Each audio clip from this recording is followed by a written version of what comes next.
This is Chris here with Aristocrat Motors, and we are sitting with the very, very legendary Sir Stirling Moss. Thank you very much for joining us. It's a pleasure. So Stirling, Sir Stirling Moss, I apologize, is here to help us with the Art of the Car Concourse, which is Sunday, actually tomorrow, and we have a few questions that were submitted online from fans of Aristocrat Motors via Facebook and our website. And let's get started. Right. Okay, the first question that we have for you is, obviously you have a very long and storied motor racing career. Yeah. What would you say is your most memorable moment of that career? Difficult to say. The moment, really, I think of winning Narco in '61. But having said that, the anticlimax that one has of going in the Mille, crossing the finishing line, knowing I was ahead, but not knowing if I'd actually won. And I had to wait until all the cars near me had come, or the time had passed and they hadn't come through. So that was a bit of an anticlimax, but I can tell you, waiting there like this, singing, well, it's some particular drive, my early or someone going to come up and beat it, and luckily they didn't. Yeah, that's, I guess, one of the things that drivers don't have to worry about today with all the media coverage and everything like that. Well, no, the point is, you see, that that sort of race couldn't happen today anyway. Yeah. 1,000 miles around Italy wouldn't work. Now, you drove in this year's Mille Miglia, but it's not obviously the same. No, frankly, the Mille now is just a rally. I think it's good. It's nice for people to go on to see the enthusiasm of the crowds, because they still crowd the streets quite a bit, and the Italians are mad for racing and sport, and it really shows. Okay. Obviously, every car enthusiast starts with their first car. What was yours? My first car actually was an Austin 7 with the body taken off. My father got for me when I was 6, and I was driving around on the farm. I mean, I couldn't go on the roads, of course, until I was 16 or 17, and with that car, we had a fair-sized farm, about 15 acres, and so I could go driving around. That was my first. Sounds wonderful.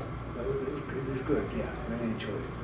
Of the automobiles you enjoy now, what's your favorite current car that you have now? I don't own a road car. Okay. Because I live in the middle of London, so I've got a three-wheeled scooter, and 50cc, 52 cc's, because I had it overboard.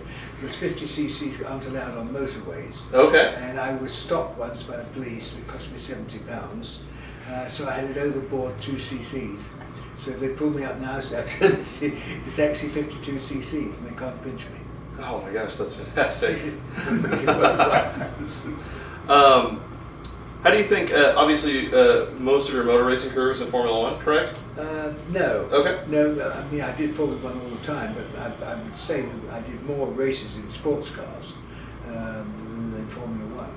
How do you think drivers are different now in terms of just overall in general? Well, now they don't have anything like the quality of life that I have. I mean, when I was racing, and if Lewis Hamilton wins a race now, he has to go over to Vodafone, meet the people and chat them up. If I won a race, I could chase after the girls, and therefore I prefer that a lot more to what he gets today. That's fantastic. What advice would you give young drivers today that want to make a run at motor racing? If they always go a little bit slower than they think they could.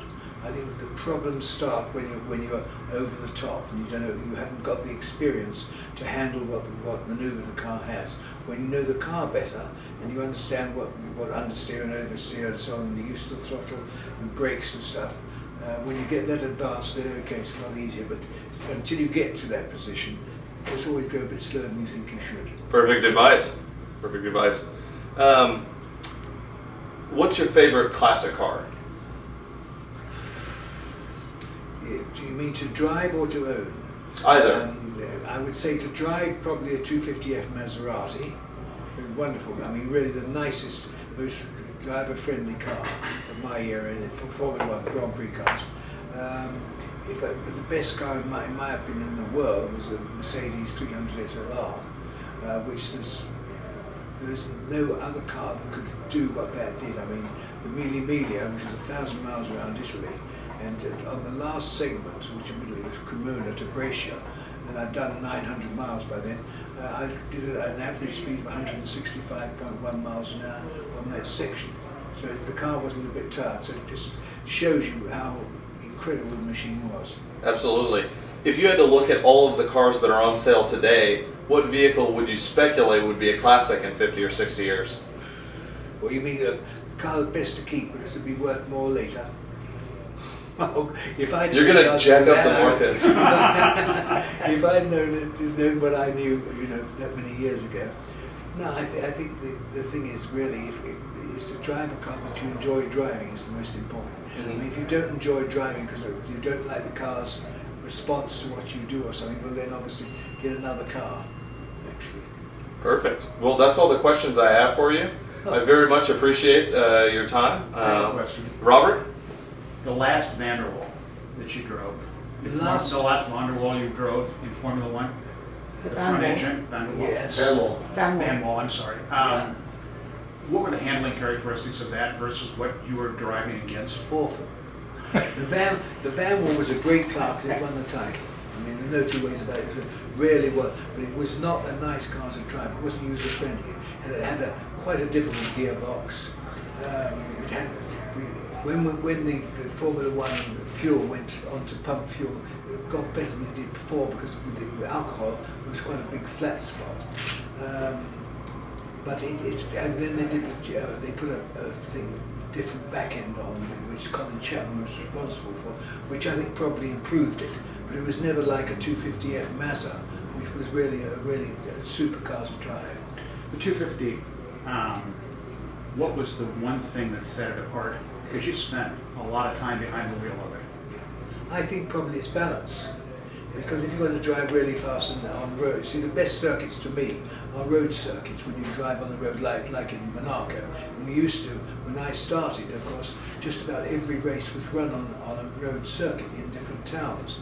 And if a car is good and reasonable to make reasonable demands and don't overdo it, I think you could make a car that way by putting your input as a driver into it. I mean, I like cars that basically there's a slight understeer, but then they flick into oversteer, because understeer is a lot easier to drive, oversteer is much quicker.